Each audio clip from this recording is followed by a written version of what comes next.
distinguished guests, teachers, and fellow students. My name is Jennifer. I am the Vice President of the 11th English Club Committee. Thank you very much for attending English Festival 2010, a salute to the 90s. This event is jointly organized by the student-run clubs of English Language Center, including English Club, English Drama Club, English Reading Group, and Polyu International Film Society. On behalf of the organizing committee, I would like to extend my warmest welcome to you all.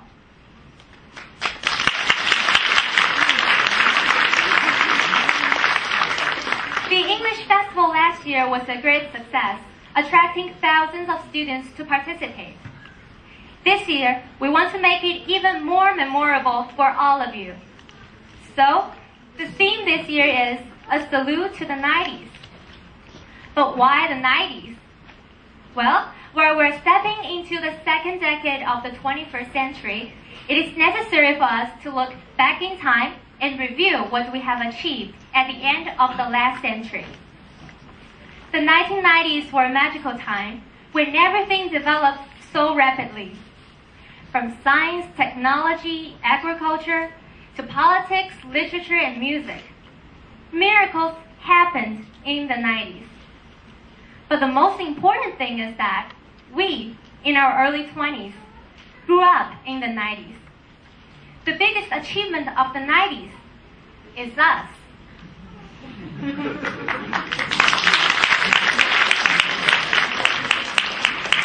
In this 4-day festival, we have prepared a great variety of activities for you. Starting from tomorrow, from 12:30 to 2:30, you're welcome to drop by our game booths on EF and FG podium and win yourself a great prize. There will also be exciting live performance of band music and dance featuring the 90s at 12:30 on EF podium.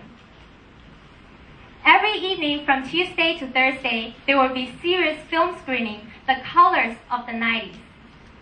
Surely, the drama show tonight will mark the kickoff of the English Festival 2010. Before I end, I would like to show you a video. It's a dedication from the organizing committee for the achievements of the 1990s. Enjoy.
So, good evening, ladies and gentlemen. Welcome to the English Drama Club's annual performance. I'm Ice, the Vice President of the English Drama Club, as well as the producer of this play.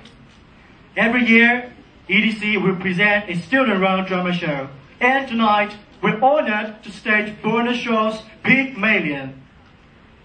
Pygmalion has been built on the screen and on stage for many times. And I believe that most of you might know the famous movie, My Fair Lady, starring Audrey Hepburn. It is an adaptation of Pygmalion. Besides, We have also made some adjustments of the original play so as to make this play more suitable on the stage. What we want is just to bring you a wonderful night. So now, just start the show.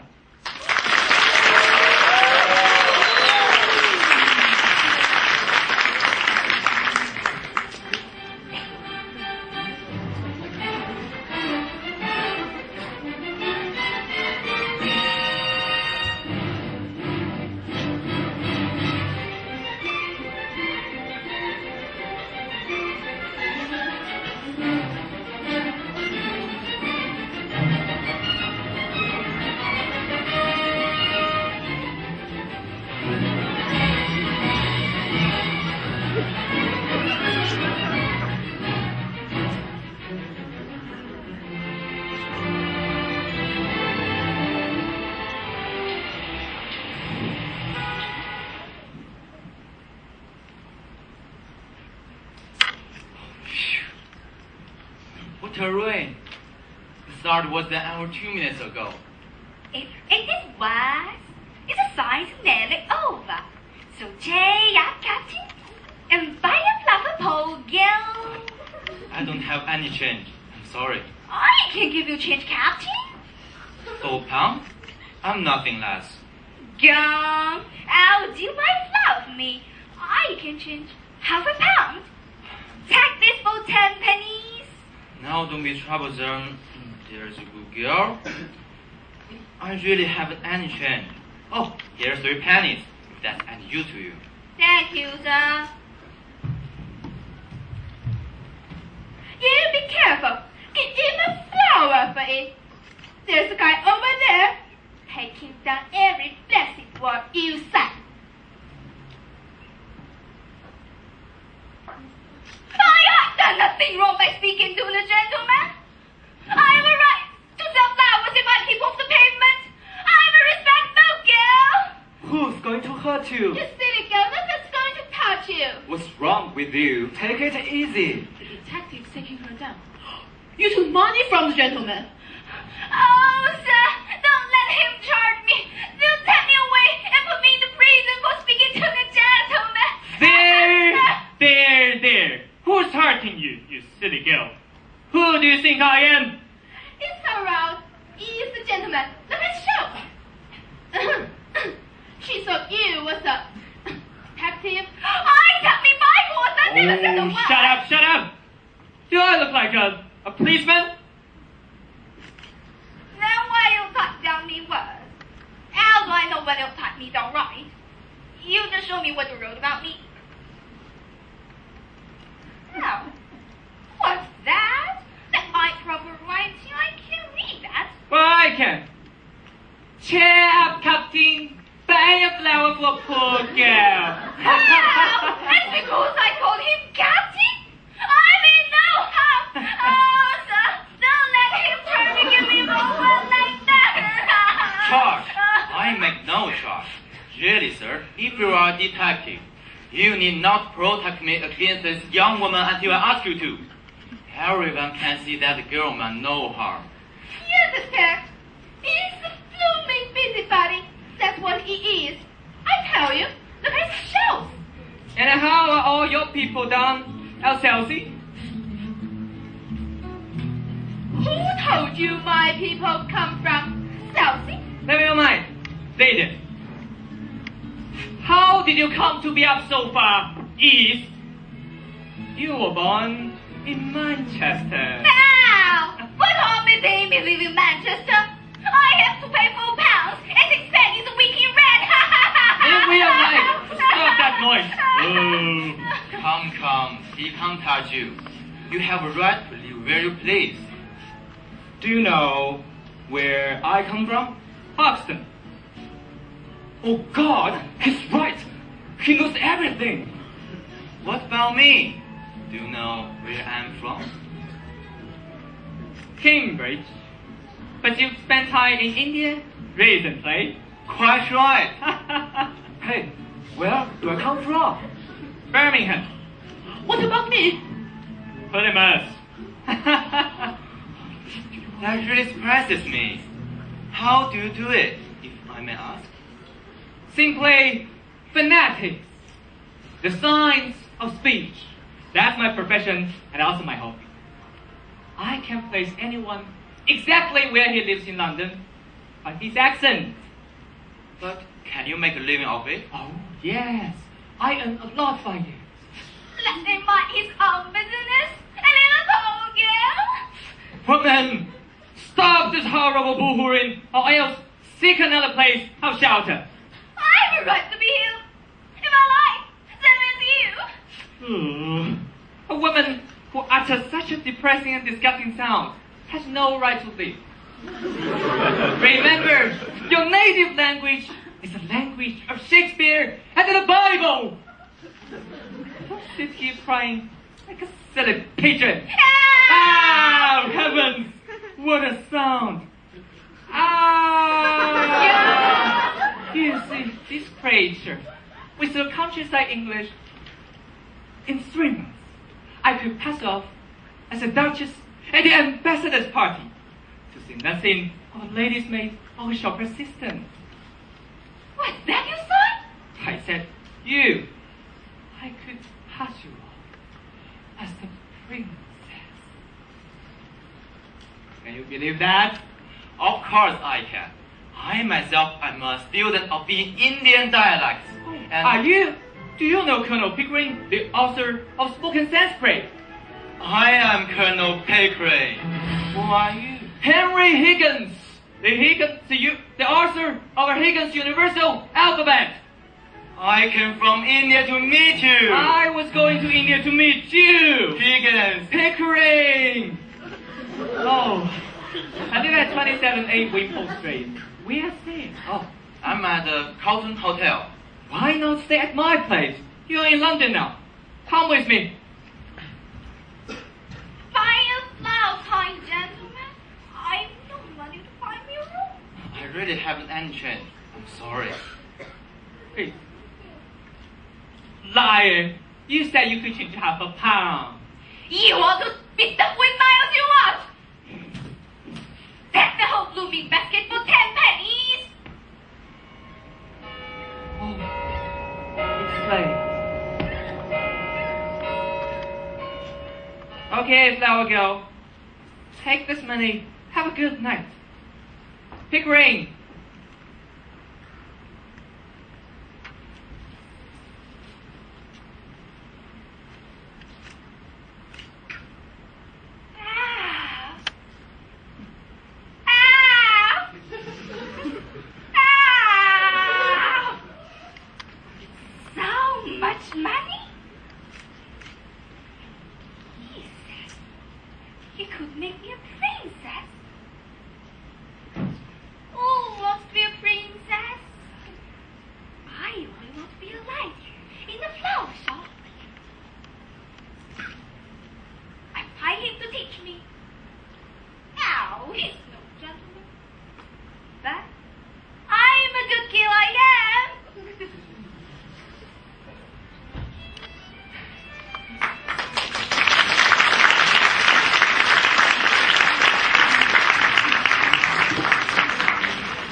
No, Higgins.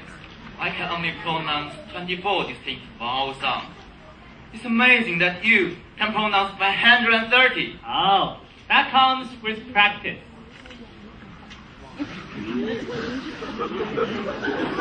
What's the matter, Mrs. Spears? A young woman is asking to see you, sir. A young woman. Has she interesting accent? Oh, something terrible, sir, really. Good. Let her in. Very well, sir. It's for you to say. Oh, Pygmalion. We could record this girl's funny accents by this new machine. Look.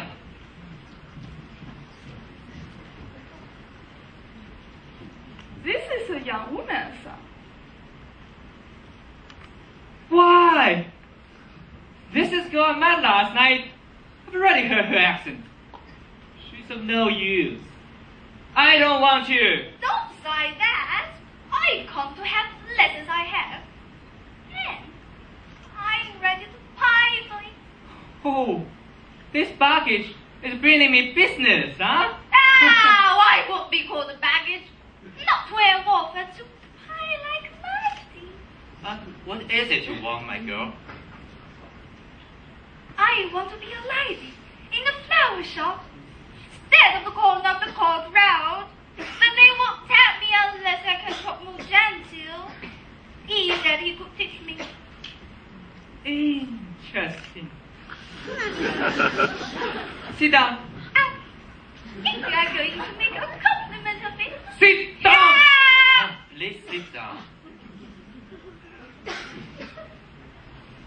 What's your name? Eliza Doolittle. So, how much do you propose to pay me for these lessons? Well, I know what's right.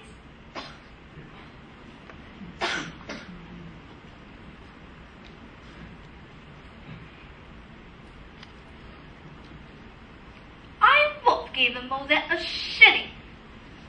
Take it or leave it. A shilling. A shilling is 50% to this girl's daily income. Oh, Pygmalion, do you realize that shilling to this girl is 60 pounds to a millionaire? That's a lot of money. I never offered you 60 pounds. Shut up, shut up. But I ain't got 60 pounds.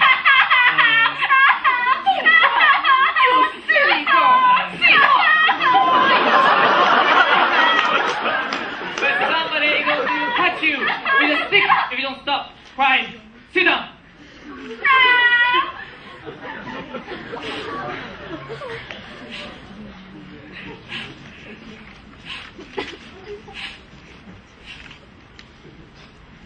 What's this for? To wipe your eyes. Remember, that is your sleeve and that's your handkerchief. Don't mistake them if you want to be a lady in the shop. It's no use talking to her like that, Mr. Higgins.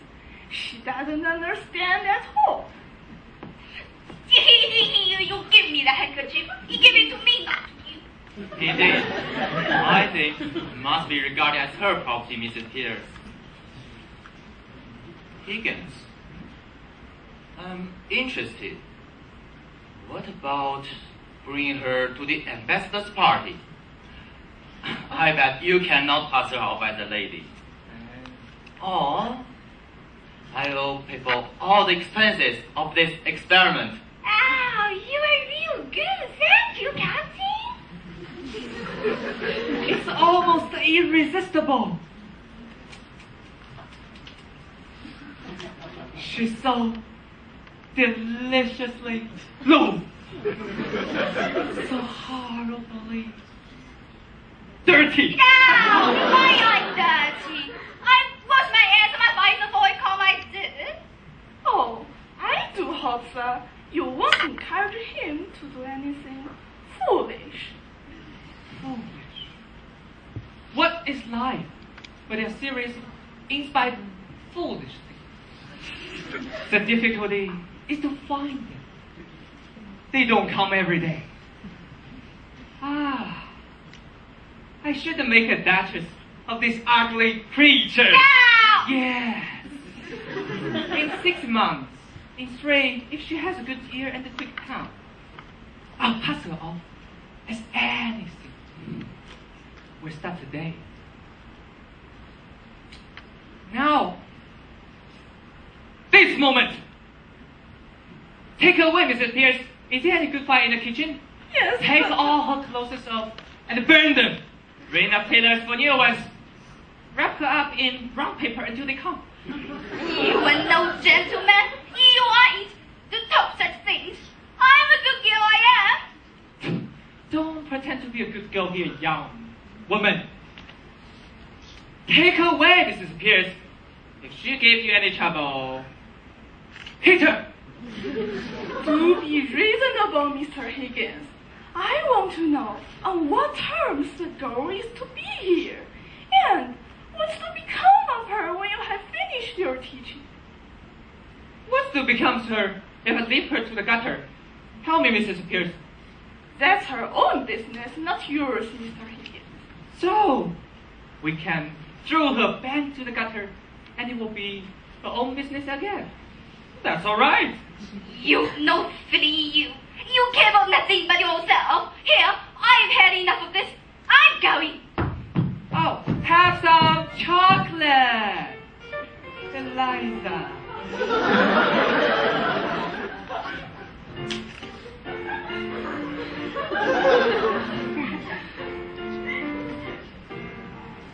Now I know what my being of. I've heard of girls being dropped by the lightning. I'll eat one half. You eat the other. Eliza, you will have boxes of them, barrels of them, every day. You should live on them. Think of that. Now I wouldn't mind it. Only I'm too lazy, like to take it out myself. Mr. Higgins, you're tempting the girl. It's not right. She should think of his future. At her age? Nonsense. Liza, now just think of chocolate and diamonds. I want no diamonds. I'm a good girl, I am. Excuse me, Higgins, but I must interfere. If the girl is to be here for 6 months, she must understand what she will be doing. How can she? She's incapable of understanding anything. Besides, do any of us understand what we're doing? If we did, would we ever do it? Very clever, Higgins, but not to the point. It's too little. Ah! There! That's what you get out of Eliza. Ah! Eliza, you're to live here for the next 6 months, learning how to speak beautiful.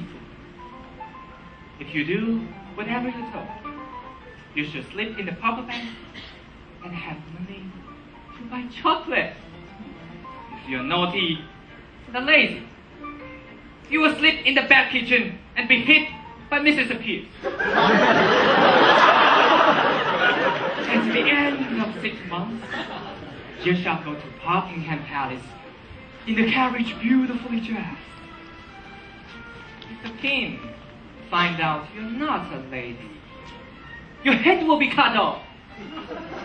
If you're not found out, you should have a president to start life with as a lady in a shop. If you refuse this offer, you will be the most ungrateful girl. Now, are you satisfied? I think you would better let me speak to a girl properly in private. That's all right. Take her to the bathroom. Hey, Grace. You are a great bully, you are. I will strike if I don't like. I won't let anybody hit me. I'm a good girl, I am. Excuse the straight question, Higgins. Are you considered as a good man among women? I'm not. And I don't care. Women upset everything. They always bother you when you're doing business. So here I am, a confirmed old bachelor and likely to remain so. Oh, come on, Higgins. You know what I mean. You must be responsible for the girl. If you please, sir, the trouble has begun already. There's a garbage man downstairs, Alpha Doolittle, wanting to see you. He says you have his daughter. I say, Send him up. I'm afraid we will have some trouble with him. No. We must get something interesting out of his accent. Oh, Doolittle, sir.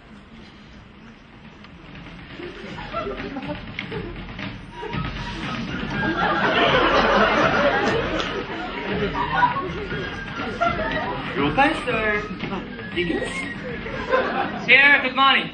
Sit down. Morning, Governor.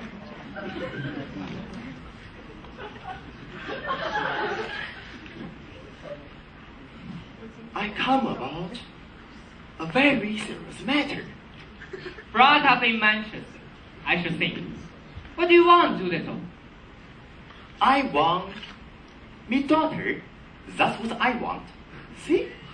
Of course you do. You're her father, aren't you? You want nothing but her, do you? She's upstairs. Take her away at once. What? Take her away. Do you suppose I'm going to keep your daughter for you? Oh, Governor, it's unfair to take advantage of a man like this. You got me daughter. And what do I get? Your daughter came here and asked me to teach her how to speak properly. How dare you attempt to blackmail me? You sent her here on purpose. No, Governor. You must have. Oh, how did you know she was here? If you want to know, Governor, I'm willing to tell you. I'm wanting to tell you.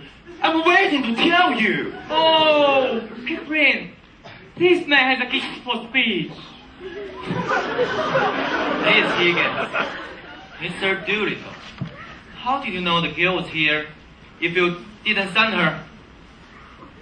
It was like this. The young lady told me about that.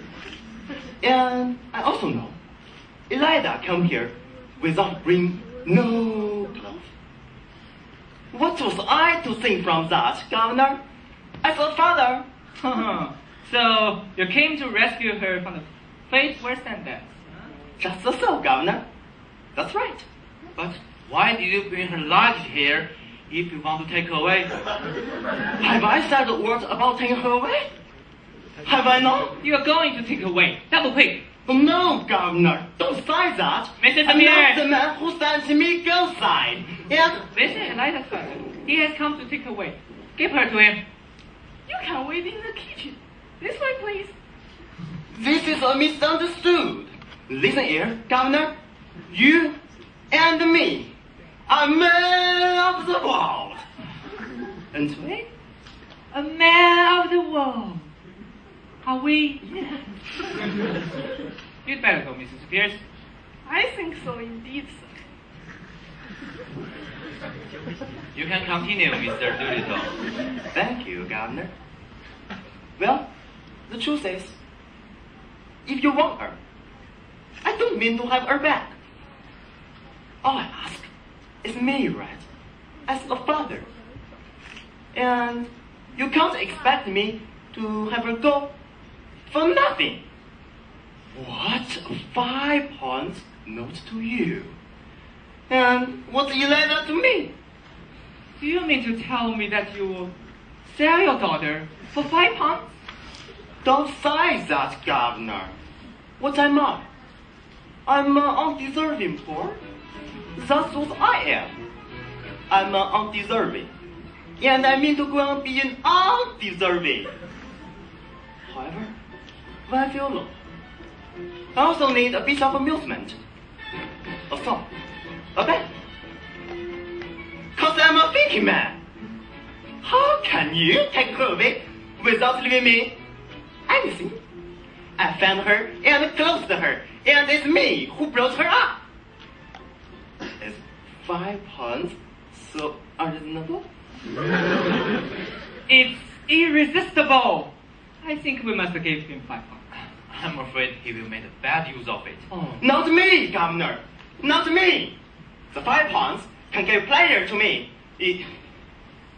employment to others, and satisfaction to you. To think it's not being thrown away. You couldn't spend it better. Could you? 5 pounds. I think you said, huh? Thank you, kindly, Governor. Here you are. Thank you.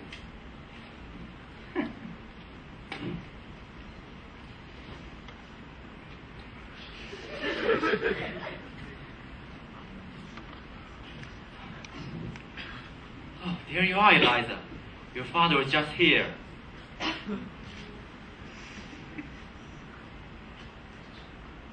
My father? Ow! He must come to get money for beer. Hope you haven't got him any. I'll never talk about him.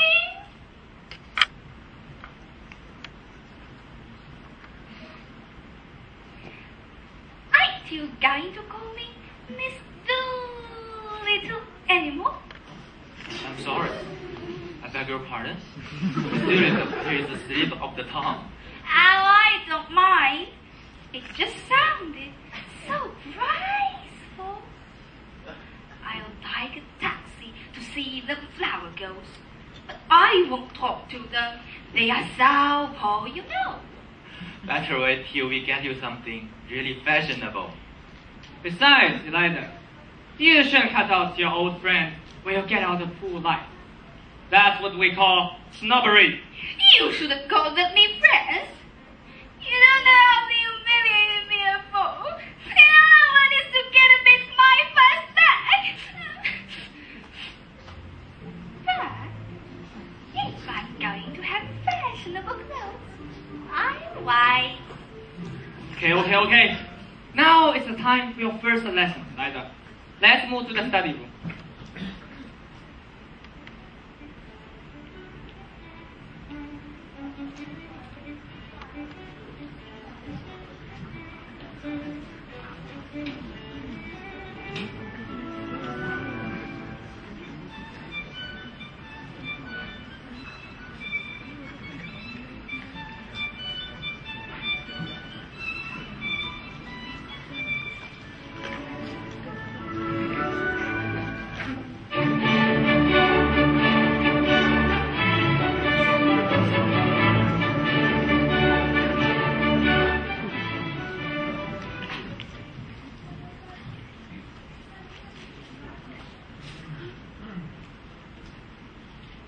Sit here. Now, Eliza, say it. Do you think I know nothing? I know these letters. Say it. Say it, Miss Doolittle. Do what he told you and let him teach you in his own way. Yeah, if you put it like that. Yeah. Listen to this. What are those nonsense? Say A-E-I-O-U. But I'm saying it. Stop! Oh. Look at my lips and try to imitate. A-E-I-O-U.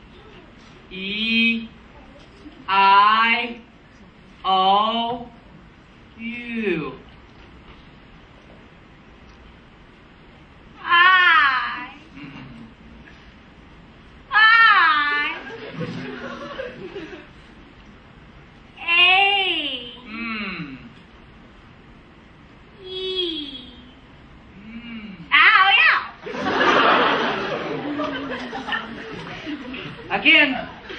A-E-I-O-U.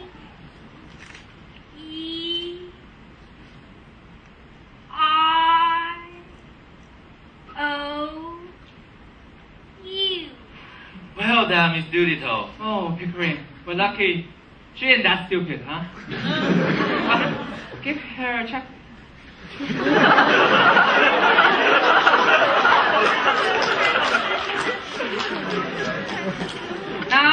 Eliza, try this. The rain in Spain stays mainly on the plain. The rain in Spain stays mainly on the plain. Not the rye in Spain stays. It's the rain in Spain stays mainly on the plain. The rain in Spain. Stop! What the devil noises are you making? The rain in Spain. Oh, I've got a headache. Let's get outside. Oh, be patient, Higgins. Why don't you ask this girl to be intelligent?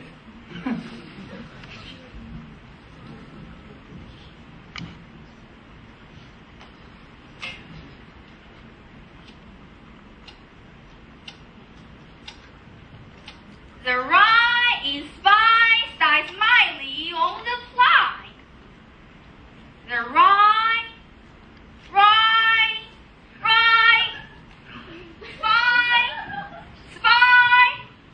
How is hard the job I can do?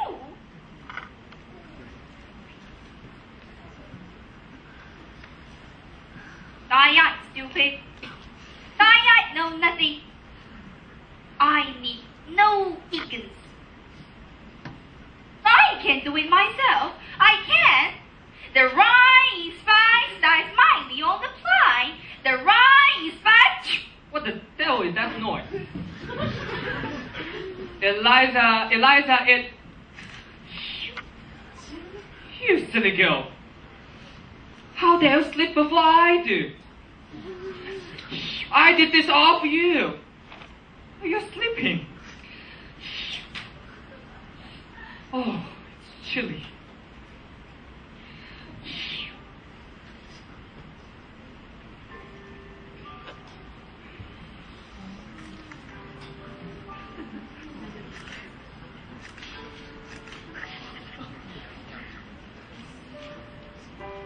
You silly girl.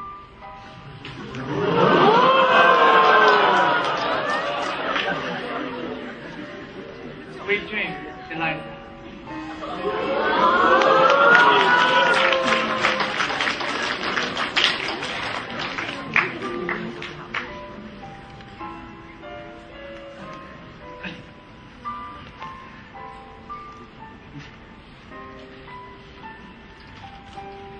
Good night, Professor Higgins.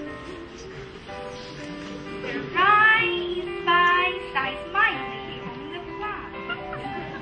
The rain is fine, stays mainly on the plain. The rain is fine, stays mainly.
Madam. Henry? What are you doing here today? It is my home visit, sir. You promised not to come. Go home at once. I know, Mother. I came on purpose. I picked up a girl. Does that mean that girl has also picked you up? Oh, not at all. I don't mean a love affair. What a pity. Oh, she's a common flower girl. I've taught her to speak properly. and she's to keep only 2 subjects. The fine weather and how do you do. That's what we say. Safe. How can you be so silly, Henry? Well, she must talk about something. Don't you worry. Pickering is with me. I bet him I'll pass her off as a princess. I started teaching her some months ago and she's smart. But what? You see, I've got her pronouncing all right. But you have to consider not only what a girl pronounces and how she pronounces. And Mr. Freddie Hill. My dear uncle, I missed you so much. Oh, my Freddie, you're most welcome in my home. how the devil do I have a cousin with a Liverpool accent? Henry, you are a life and soul of Royal Society. Mind your words. My dear cousin, we met a few months ago. It's so nice to meet you again. Excuse me, but I can never remember plain people. Colonel Pickering.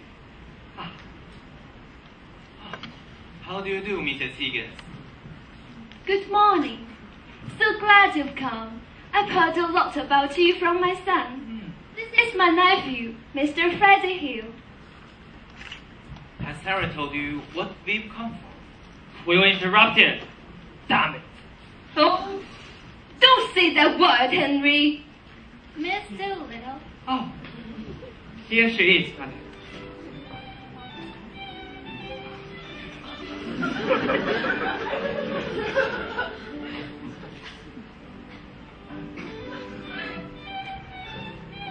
How do you do? Mrs. Higgins? Mr. Higgins told me I might come. Quite right. I'm very glad indeed to meet you. How do you do, Miss Doolittle? Colonel Pickering, is it not? This is my nephew, Freddie Hill. How do you do?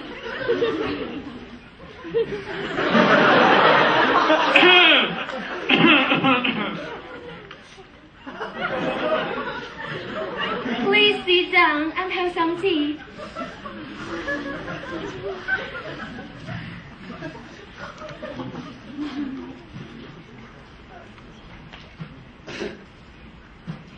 Will it rain, do you think? The rain in Spain stays mainly on the plain. How awfully funny. What is wrong with that, young man? I bet I got it right. Yes, I hope it won't turn cold. There is so much influenza about. My aunt died of influenza, so they said. Oh. But it's my belief that they done the old woman in. What does doing her in mean? Oh, that's a new small talk. To do a person in means to kill him. How awfully funny. What's so funny? If I was saying it proper. The new small talk. It's so cool, and you do it awfully well. Oh, you are interested in that? What I always say is, well, I must go. So glad to meet you, Mrs. Higgins. Goodbye. Goodbye.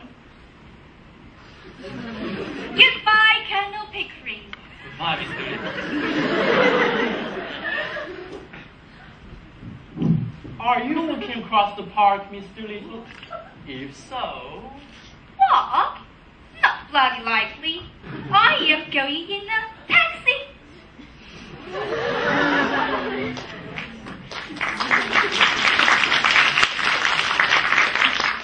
What a beautiful lady. She's the most attractive girl I have ever seen. Oh, I have fallen in love with her. I love you, Miss Doolittle.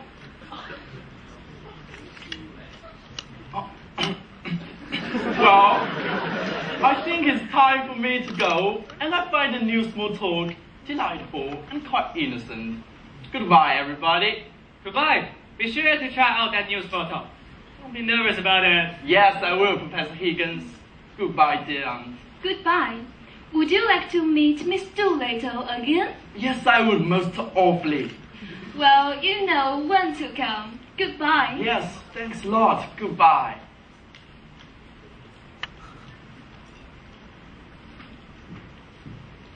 Well, Mother, is Eliza presentable?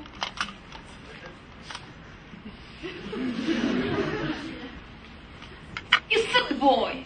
Of course she's not presentable. She's a victory of your art. But you must be crazy if you think she doesn't give herself away with every sentence she speaks.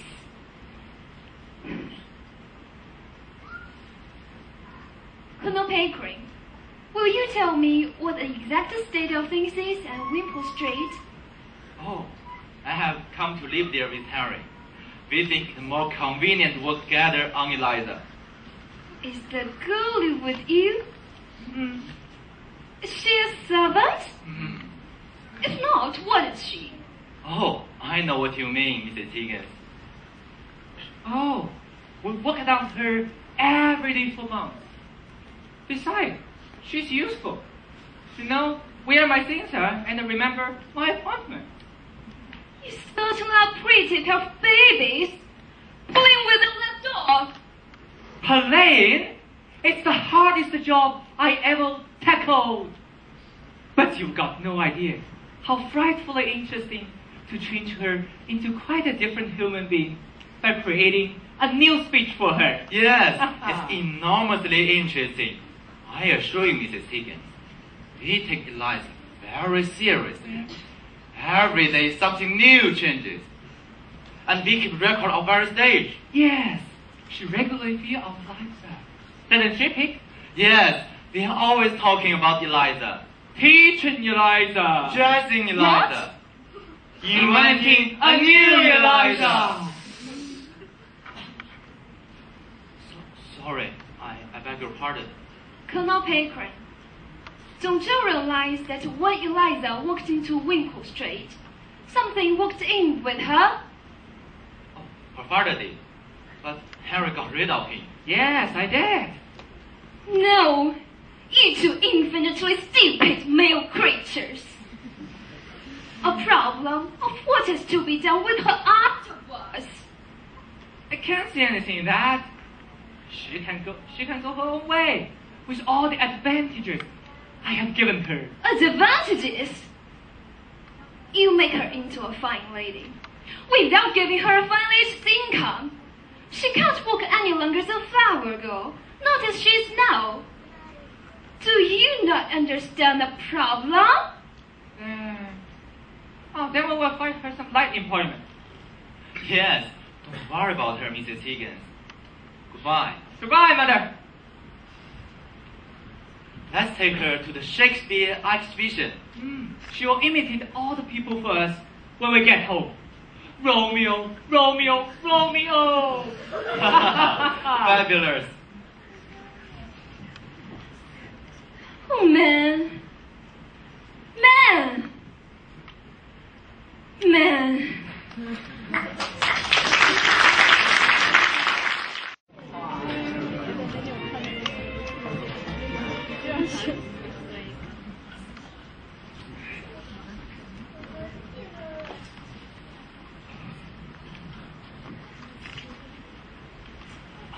You are pale, Higgins.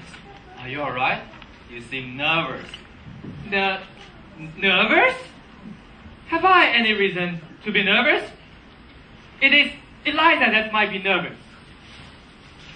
Has Eliza bought everything she needs? Yes, she has. And you have already asked me this question 1,000 times. Have I? Has Eliza won the necklace we bought for her? Good. What about the pin? What about the headband? Please, Higgins, calm down. Mrs. Pierce has prepared everything for Eliza. But besides, Eliza is now a real lady after being trained in manners. We have trained her not to only speak properly, but also eat, walk, and dance properly. There's no need to worry about her again. Okay, let's go. You go first. I will wait for Eliza.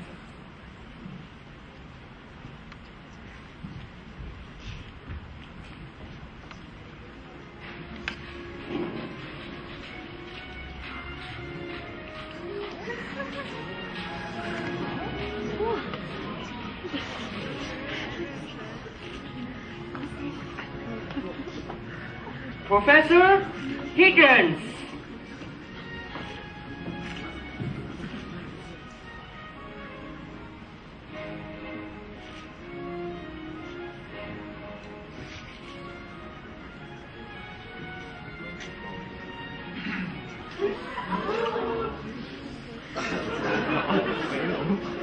Master, you remember me? No, I don't. Who the devil are you? I'm your pupil. Your first pupil. Your best and greatest pupil. I'm little Nepomuk, the smartest boy. You taught me phonetics. You cannot have forgotten me. What are you doing among these famous people? I'm an interpreter. I speak 32 languages. I'm important at these international parties. You're a great specialist. You can place a man anywhere in London the moment he opens his mouth. I can place any man in Europe. You are wanted upstairs. Her Excellency cannot understand Greek gentlemen. Thank you, yes, immediately. Master, see you later. Go and mind your own business.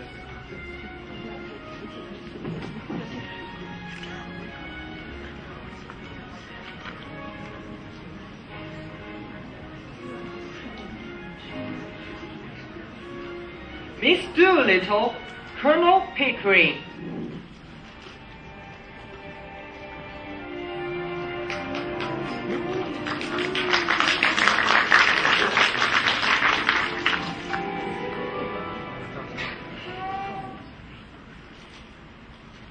Ladies and gentlemen, Her Excellency.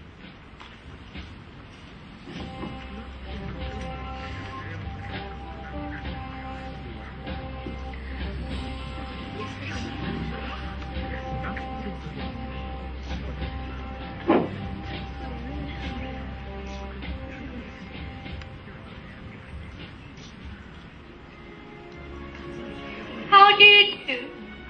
How do you do, Colonel Pickering? How do you do? It is your adopted daughter, Colonel Pickering. She is such an elegant lady. Most kind of you to invite her. Find out all about her. My pleasure, Your Excellency. How do you do, Professor? How do you do? You must be tired of all these kind of parties. Oh, forgive my tardiness.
Excellency.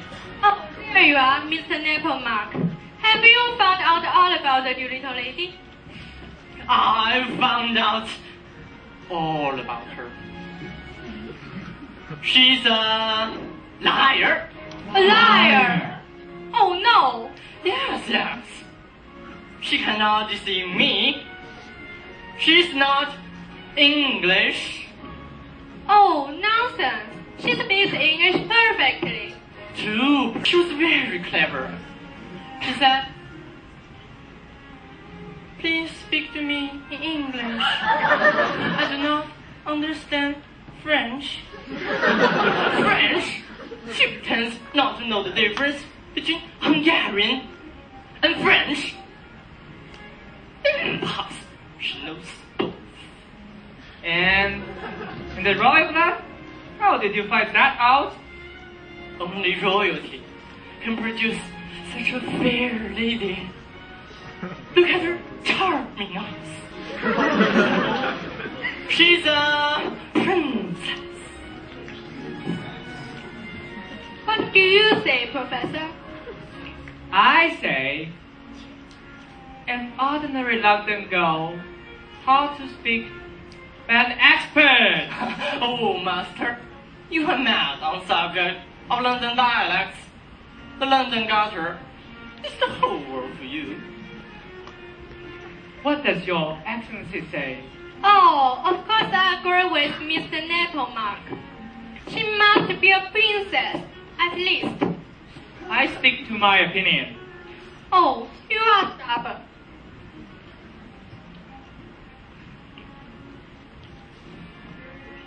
Where is Eliza?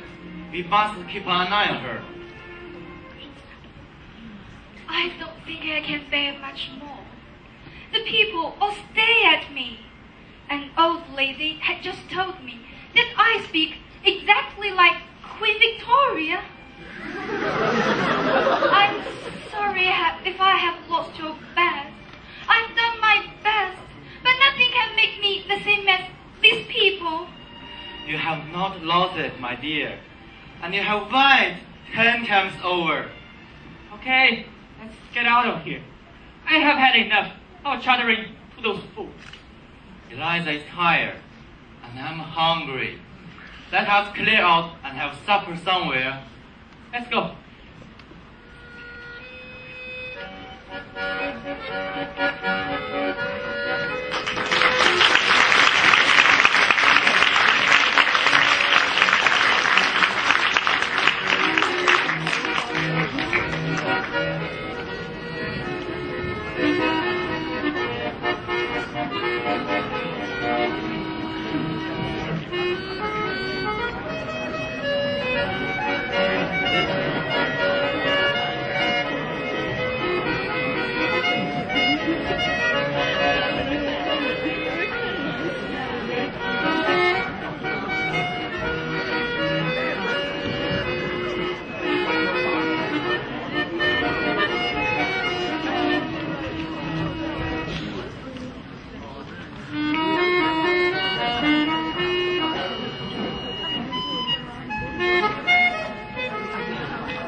Oh, Lord, what an evening.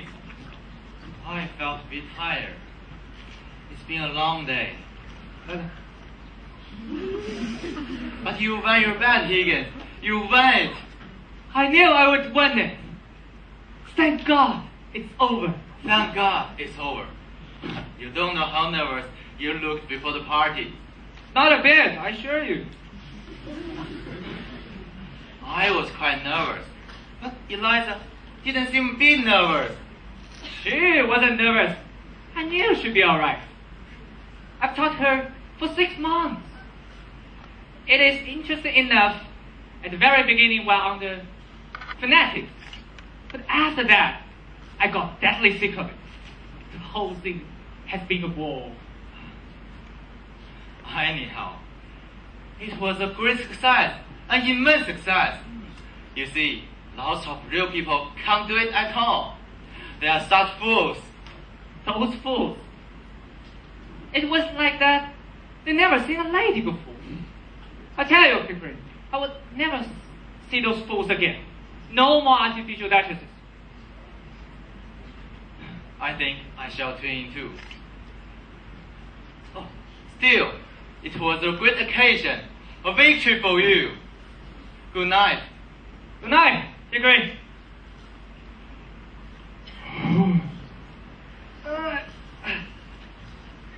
Put out lights, Elijah. Tell Mrs. Pierce not to make coffee for me. I'll take tea in the morning.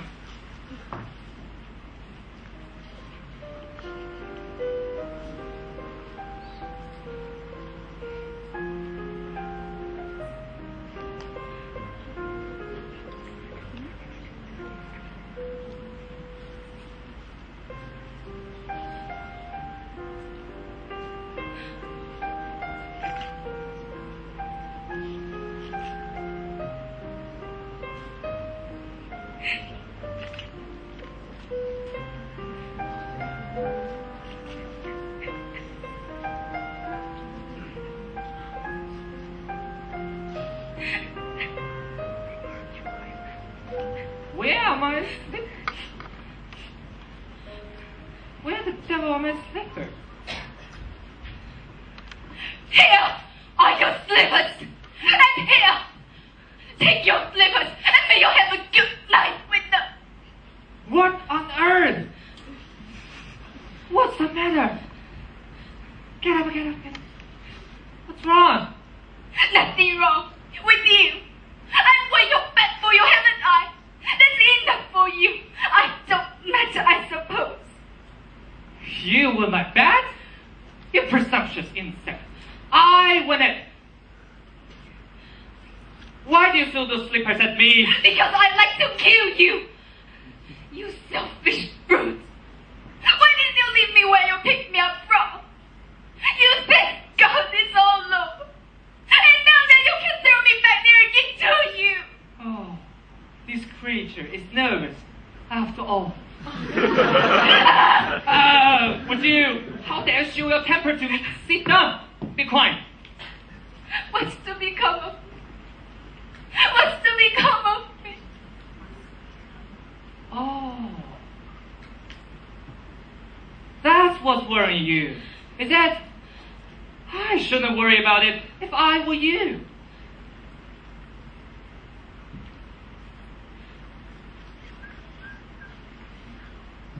Eliza, you could marry.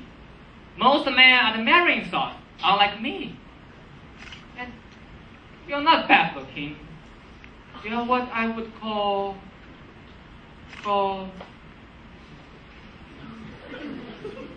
attractive. I sold flowers. I didn't sell myself. You needn't work. You need to marry a fellow if you don't like him. What else am I to do? Oh, lots of things. Come, Liza, you'll be all right. I must go to bed. I came down for something, but I forgot what it was. Your slippers. Yes, those slippers. You threw them at me.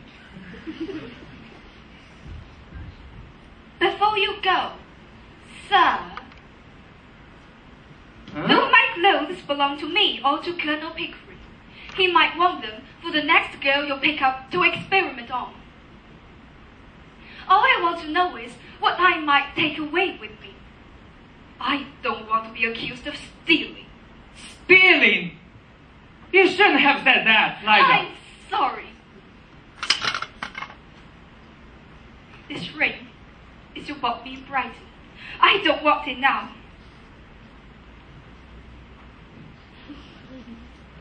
Don't you hit me! hit you. It is you who have hit me. You have wounded me to my heart.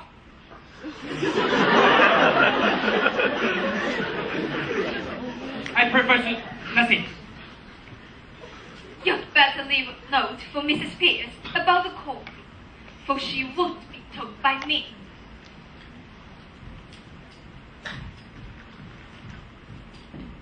Damn Mrs. Pierce! And damn the coffee! And damn you! Such a heartless flower girl!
Oh, my dear Eliza, how are you tonight?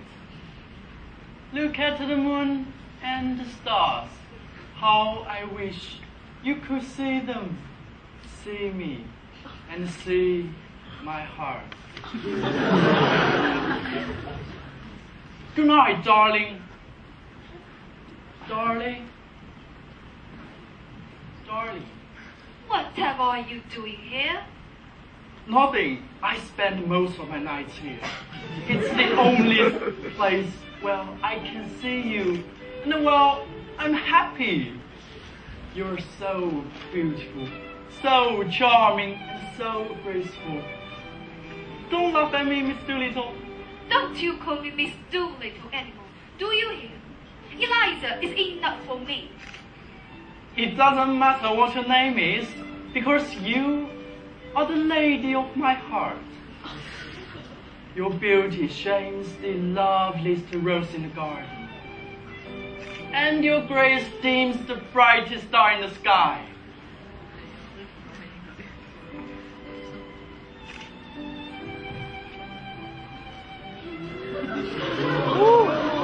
Will you please marry me? Will you still marry me if I was a flower girl? Don't say that. You could never be a flower girl. Why couldn't I? You must be joking. Let me tell you. I was a flower girl. And then I was picked up by your dear cousin, Mr. Higgins. He taught me how to speak properly. And how to be a lady. But now his work is done. I'm useless. I'm not John. I'm not Miss Doolittle. I was just a flower girl. But now, I'm nothing. Oh, I just don't believe it. You are a flower girl? There's a flower pole girl.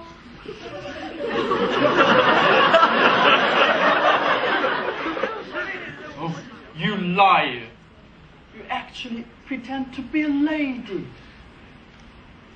Disgusting. How dare you treat me like this? You think I'm a fool? I will never marry a flower girl. You are undeserving of my love. Yes!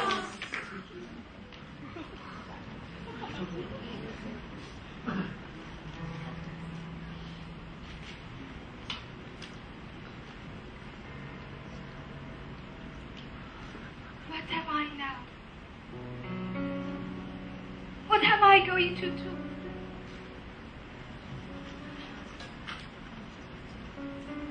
I'll call on Mrs. Higgins and ask her what to do.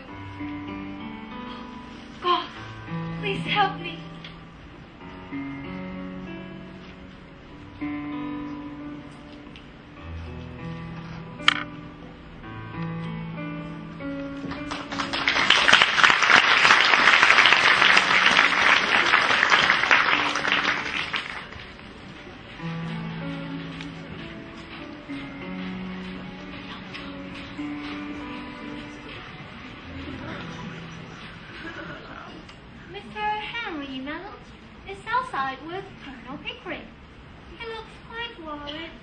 If you had told me that Mr. Henry was not worried, it would have been more surprising. Tell them to come up. I suppose he's lost on something important. And go tell Miss Doolittle that Mr. Henry and the Colonel are here. Ask her not to come out till I send for her. Yes, ma'am? Look here, Mother! Here's a horrible thing! Good morning, Mrs. Higgins. Sorry to you. Good morning. What is it? Eliza has disappeared! You must have frightened her. Frightened her? Nonsense! She was laughing last night, as usual, to turn out the light and all that. But she changed her clothes and went away. What am I to do? Yes, we can't let her go like this, you know, Mrs. Higgins. What are we to do? Do without, I'm afraid. The girl has a perfect right to leave if she chooses. But I can't find anything. I don't remember my appointment. Mr. Henry, a gentleman wants to see you very particularly. He's been sent on from Wimpole Street by Mrs. Pierce. Oh, bother. I can't see anyone. Who is it? A Mr. Doolittle, sir. Doolittle? Do you mean the garbage man? Garbage man? Oh, no, sir. Gentleman. Set him up, quick. Yes, sir?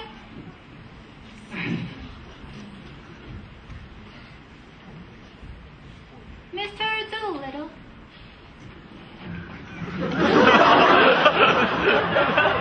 Here. You done this. Found what, man? Where is Eliza? This, I tell you. Look at this pot. Good morning, Mr. Doolittle.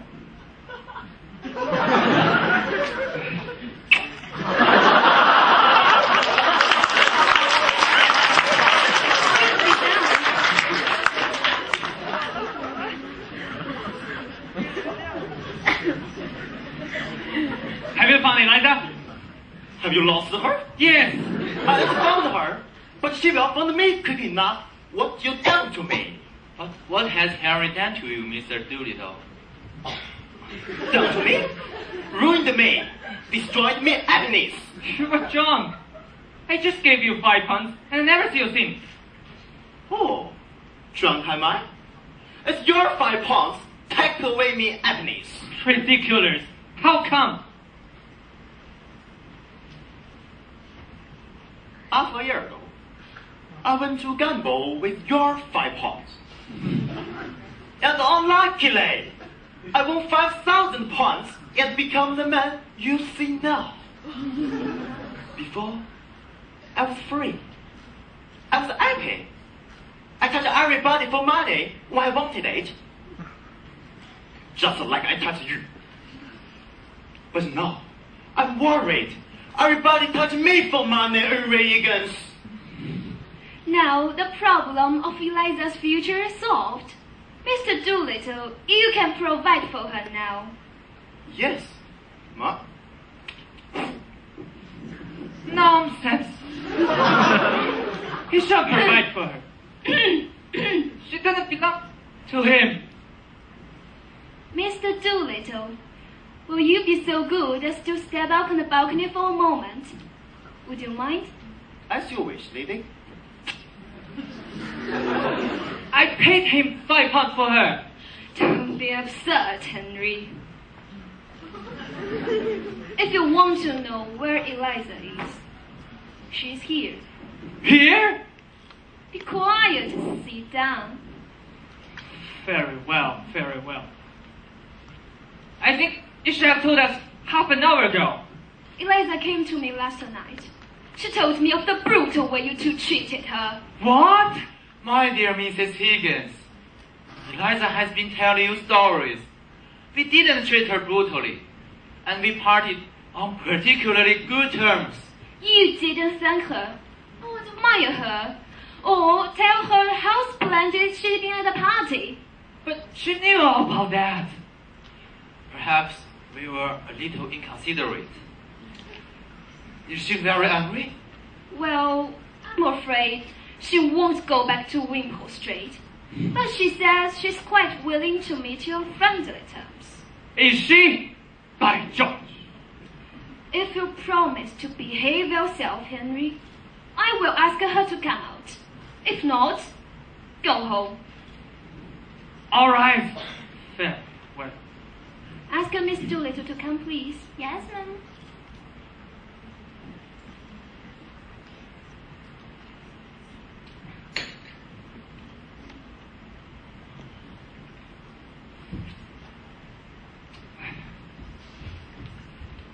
Where the devil did that go? How do you do, Professor Higgins? Are you quite well? But of course you are. You are never ill. So glad to see you again, Colonel Pickering. Quite chilly this morning, isn't it? How dare you try this game on me? I taught it to you, and it doesn't take me. Get up and go home. Very nicely put indeed, Henry. No woman could resist such an invitation. Sit down. Will you drop me now that the experiment is over? Don't! You mustn't think of it as an experiment. It shocks me somehow. But I'm only a dirty flower girl. No! But I owe you so much that I would be very unhappy if you forgot me. It's very kind of you to say, Miss Doolittle. That's not because you paid for my dresses, but because it was from you that I learned proper manners. That makes one a lady, isn't it? You see, the difference between a lady and a flower girl is not how she behaves, but how she is treated. I shall always be a flower girl to Professor Higgins, because he treats me as a flower girl, and always will. But I know I can be a lady with you, because you treat me as a lady, and always will. Well, that's very nice of you to say, Miss Doolittle. You are confined to Wimpole Street until you will forgive Higgins. Forgive? Will she? Let her go. She'll be back to the gutter soon without us. Eliza, you won't, will you? Never again. I don't believe I could make one of those old songs. Ow! Just so. Ow! Ow! Ow! Victory! Victory! Don't look at me like that, Eliza. It ain't my fault. I come into some money. You must have touched a millionaire this time. Yes, I have. But I'm dressed as something special today. I'm going to St. George's Church. And your stepmother is going to marry me. I feel uncommonly nervous about the ceremony, Colonel. I wish you to come and see me through it. With pleasure, as far as the bachelor can. May I come, Mr. Doolittle? I will be very sorry to miss your wedding. I should indeed be honored. I will order the carriage.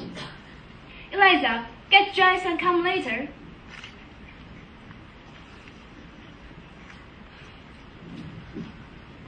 Before I go, Eliza, do forgive Higgins and come back to us.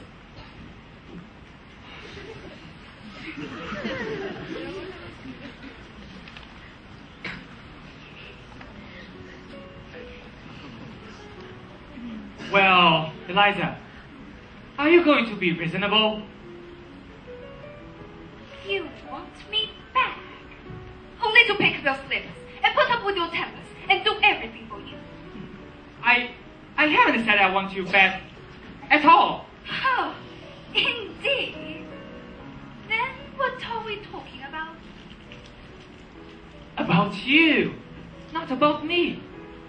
If you come back, I shall treat you as I have always treated you. I can change my manners, and I don't intend to. My manners are the same as Colonel Pygmalion's. That's not true. He treats a flower girl as if she was a duchess. And I treat a duchess as if she was a flower. See? The same to everybody. Just so. Eliza, the great secret is not having good manners or bad manners or any particular sort of manners, but having the same manners for all human souls. Amen. The question is not whether I treat you rudely, but whether you ever heard I treat anyone else better. I don't care how you treat me. I don't mind your swearing at me, but I won't be ignored. You don't care a bit for me, and I won't care for anybody who doesn't care for me. You are not doing business, Eliza. Care cannot be treated like flowers. Don't look down upon me. What is wrong with it if I sold flowers? I never looked down upon you, anybody in my life. I just mean that I do not and will not treat in affection. If you come back for the sake of good fellowship. Don't come back for fetching slippers. Then I won't come back. What can you do if you don't come back? How can you live without me? I could marry, as you said. I always have enough gentlemen wanting me. Freddie Hill writes to me 2 and 3 times a day. Sheets and sheets. Yesterday, he asked whether he could have the honor of making me his wife. Freddie? That young fool? The poor devil who couldn't get a job even he tried for it.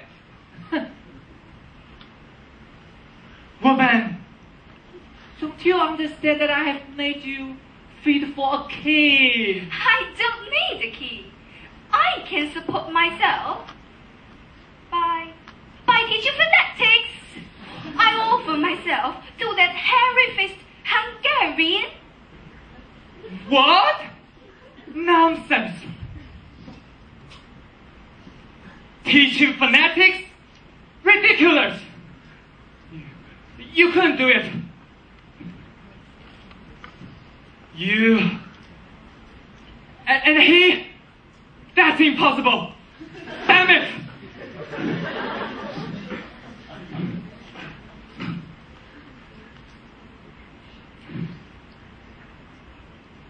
Are you really going to marry Freddie Hill? You know, he's a lovely gentleman. What's the point of being lovely? You barely know each other.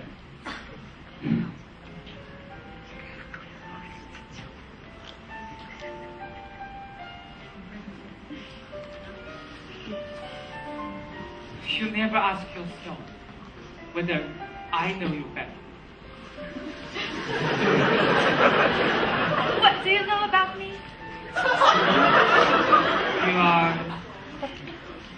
You are smart and thoughtful. It was fun teaching you. You light up my life. A little bit.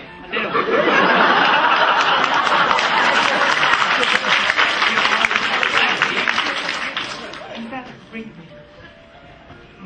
like white dresses with lace. You get allergic to strawberries. You never read tragedies because you think they are so heartbreaking. I have learned something from your silly but lovely notions. I confess that humbly and gratefully. Thank you. And I've become used to your voice and appearance. I rather like You can listen to my voice on the records and look at me in photographs. But they are not you.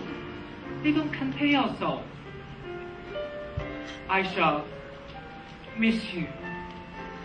Maybe I can come back to visit you sometimes. Lie. That's an empty promise. You'll be married soon.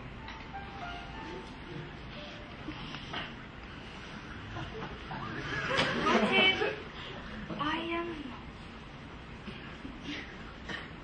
not? What?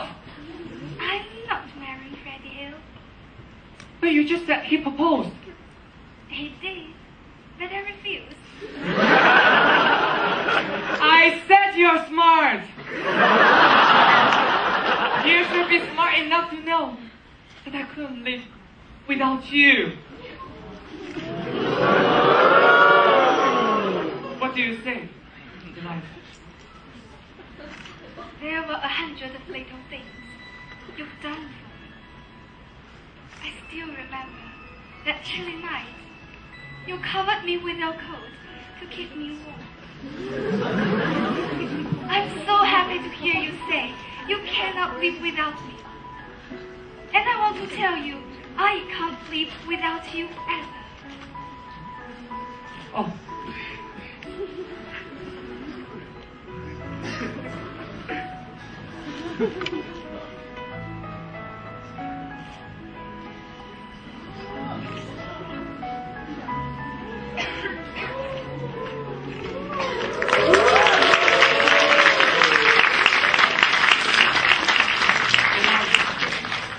You're always in my heart.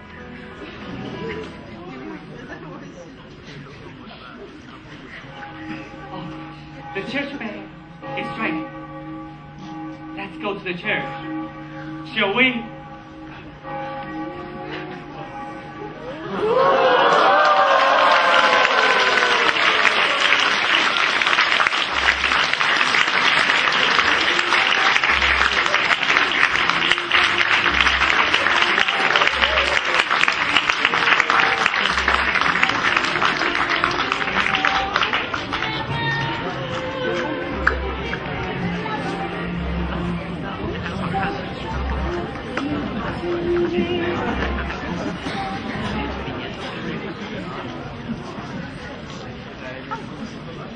Dear audience, EDC always values your feedback.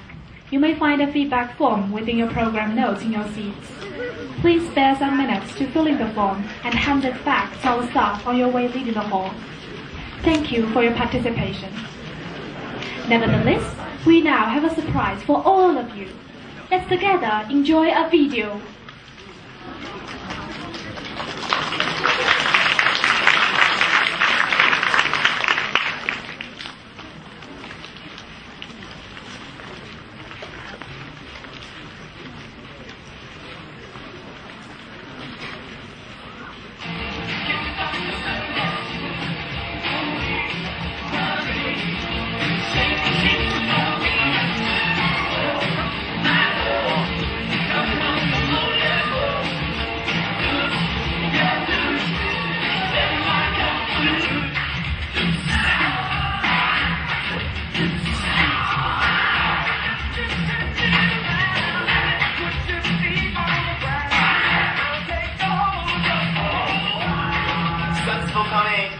Thank you for your support. Pygmalion. Thanks for coming. Thanks for coming. Thanks for coming. Thank you for coming.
coming to English Drama Club's annual performance.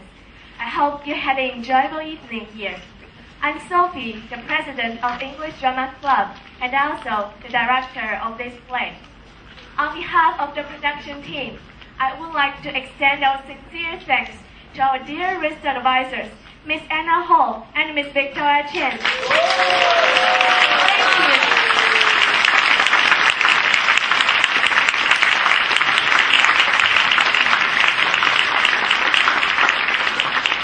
I also want to thank our adorable facilitators, Holly, Rob, Elizabeth, and Chris.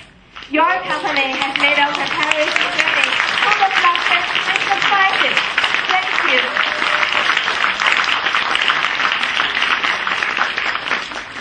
Among all the people I want to thank, I would like to thank you, the production team, most. It is your hard work that has made our performance a perfect show. Word fails me at this moment to express the grateful feelings I have for you. All I can say is thank you.